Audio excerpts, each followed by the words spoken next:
नमस्कार दोस्तों, स्वागत है आपका हमारे YouTube चैनल पे। हम आ चुके हैं एक और नई कहानी के साथ। यह कहानी इतना भयंकर है कि अगर आप इसे अंत तक सुनते हैं तो यकीन मानिए आप भी ज़रूर डर जाइएगा। तो आइए बिना बकवास किए हुए कहानी शुरू करते हैं। मैं बात कर रहा हूँ वर्ष 2002 की। उस समय सभी लोगों के पास फ़ोन से लेकर यातायात के भी अच्छे साधन मौजूद नहीं थे। उस समय ज़्यादातर लोग दूरी पैदल ही तय किया करते थे। उसी वर्ष 2002 में बिहार के एक छोटे से गांव हैदरपुर में जो खौफनाक घटना घटी वह बेहद डरावनी थी।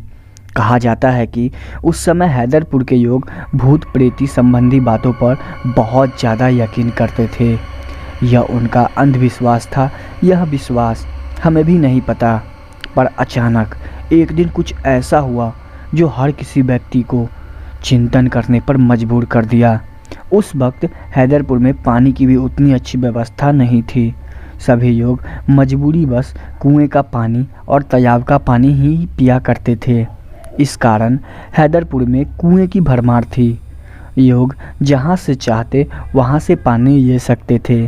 पता नहीं कैसे, पर हैदरपुर में एक भी चापाकल नहीं था। गांव से 2 किलोमीटर दूर पर एक स्कूल था जहां हैदरपुर के बच्चे खेतों की पगडंडियों से होकर स्कूल जाया करते थे। रास्ते में आम का एक बहुत बड़ा वृक्ष था। यह पेड़ गांव एवं स्कूल के बीच में था। गर्मी के दिनों में स्कूल से आने जाने वाले बच्चे अक्सर आम के पेड़ तोड़ने के लिए आम के पेड़ के पास जाते थे। अचानक एक दिन गांव में कुएं का पानी सूख गया। वह भी एक कुएं का नहीं बल्कि सभी कुएं का पानी सूख गया। गांव के सभी लोग बौखला गए। समझ नहीं आ रहा था कि आखिर यह कैसे हो गया। आज तक इतनी गर्मी पड़ी परंतु कुएं का पानी कभी नहीं सूखा। आज कैसे हो गया। उसी दिन गांव में एक पंचायत बैठाई गई जिसमें गांव के सभी लोगों ने यह बात रखी कि फिर से नए कुएं खुदवाए जाए। पर सरपंच ने एक बात कही कि अब कुएं नहीं खुदवाए जाएंगे। मैं किसी भी तरह से अब 10 या 12 चापाकल गड़वा दूंगा। कौन जानता है कि कुएं का पानी फिर से नहीं सूखेगा।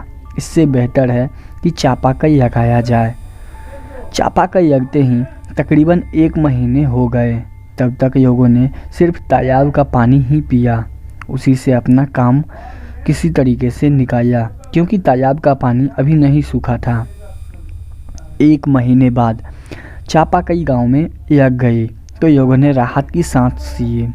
पर आगे जो उनके साथ होने वाला था गांव के लोगों ने उसके बारे में सपने में भी नहीं सोचा होगा। स्कूल से आते वक्त जब कुछ बच्चे घर जा रहे थे और कुछ आम के पेड़ से आम तोड़ने लगे, एक दिन अचानक जो बच्चे आम तोड़ रहे थे उनका कुछ पता ही नहीं चला। अब वे लापता हो गए थे।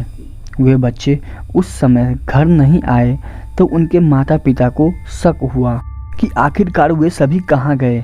आज तक तो ऐसा कभी नहीं हुआ था। गांव के उन बच्चों की ढूंढने की प्रक्रिया शुरू हो गई पर वह कहीं नहीं दिखे। लोगों को समझ आ रहा था कि कुछ तो गड़बड़ है। इसलिए लोगों ने सबसे पहले आम के पेड़ के पास गए। आम का पेड़ पहले की तरह हरा भरा नहीं था। वह थोड़ा सा मुरझा गया था। जब सभी ने पेड़ को देखा, दाहिनी की तरफ देखी, वहीं पर लापता 3 बच्चे मरे पड़े थे। लोगों को बहुत हैरानी हुई कि आखिर यह कैसे हो गया। बच्चे के शरीर पर कई जगह पर चोट के निशान थे। लोगों ने समझा कि शायद बच्चे खेल कूद में गिर गए और उनकी मृत्यु हो गई। उसी वक्त गांव वालों ने उस पेड़ को अशुभ मानकर वहां आम तोड़ने से बाकी बच्चों को मना कर दिया और उन्हें कड़ी हिदायत दी गई कि अब से इस पेड़ से कोई भी आम नहीं तोड़ेगा। इस घटना के 3 महीने बाद जो बाकी सारे बच्चे घर लौट रहे थे तो उन्हें ऐसा लगा था कि ऊपर से कोई औरत उन्हें अपनी ओर बुला रही हो। स्कूल जाने वाले एक नहीं सारे बच्चों ने यह महसूस किया। उन्हें आवाज़ आती थी पीछे से किसी औरत के चीखने की, पुकारने की भी। इस बात को जब बच्चे अपने घर आकर अपने परिवार वालों से कहे तो उन्हें यकीन नहीं हुआ। बाद में देखा गया कि गांव के बच्चे की तबीयत बिगड़ने लगी। उनके पीठ पर कई सारे नाखून के खरोंच लगे हुए थे। सिर्फ एक बच्चे के साथ नहीं, बल्कि गांव के सारे बच्चे के साथ ऐसा हो रहा था। स्कूल को तकरीबन 2 महीने के लिए पूरी तरीके से बंद कर दिया गया। सारे बच्चे अपने आप से कुछ न कुछ बुदबुदाते रहते थे। यह बात उनके माता पिता को बेहद अजीब लगी। उन बच्चों को देखकर ऐसा लग रहा था मानो वह किसी से बात कर रहे हो, जिनको सिर्फ देख रहे हो, लेकिन हम लोग समझे नहीं। गांव वाले समझ रहे थे हो न हो यह उसी पेड़ की वजह से हो रहा है। सारे गांव वालों ने उस पेड़ को गिराने का फैसला किया। उसे गिराने के लिए वहां चले गए। काफ़ी मशक्क़त के बाद लोगों ने उस पेड़ को आखिरकार गिरा ही दिया। हरा भरा पेड़ गिरते ही तुरंत सूख गया। यह देखकर गांव वाले को काफ़ी हैरानी हुई। उन्हें यह भी देखा कि पेड़ के जड़ के नीचे कई सारी सफ़ेद साड़ियाँ रखी हुई है। सारे लोगों को लगा कि आखिर इतनी सारी सफ़ेद साड़ियाँ किसकी है और यहाँ कैसे आई। अभी तुरंत ही गांव वालों ने उस पर मिट्टी का तेल छिड़क उसे जला दिया और पेड़ को भी। बाद में गांव वाले समझ चुके थे कि इस पेड़ पर प्रेत का वास था। इस प्रेत की जड़ ही सारी कुएं तक फैली हुई थी, जिसकी वजह से यह हरा भरा था। लेकिन सारा पानी सूखने के बाद खुद जल गया। इस घटना के बाद बच्चे की तबीयत तो सुधार हो गई, लेकिन वहाँ सारे बच्चे कभी न कभी रात में उस पेड़ का स्वप्न देख ही लेते थे। अजीब बात यह है कि वह बच्चे भी सपने देखते हैं जो इस घटना के बाद जन्मे हैं, जिसको यह घटना सुनाई भी नहीं गई हो। उस घटना के कुछ दिन बाद गांव के सभी बच्चे एक बार फिर से उनकी तबीयत खराब होने लगी थी। सभी बच्चे बहुत डर गए थे।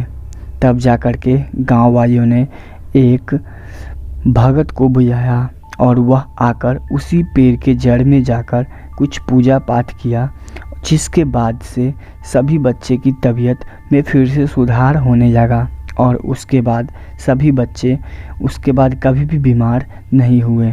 दोस्तों, यह कहानी आप सभी को कैसी लगी हो नीचे कमेंट में ज़रूर बताइएगा और आगे की वीडियो के लिए हमारे चैनल को सब्सक्राइब ज़रूर कर देना।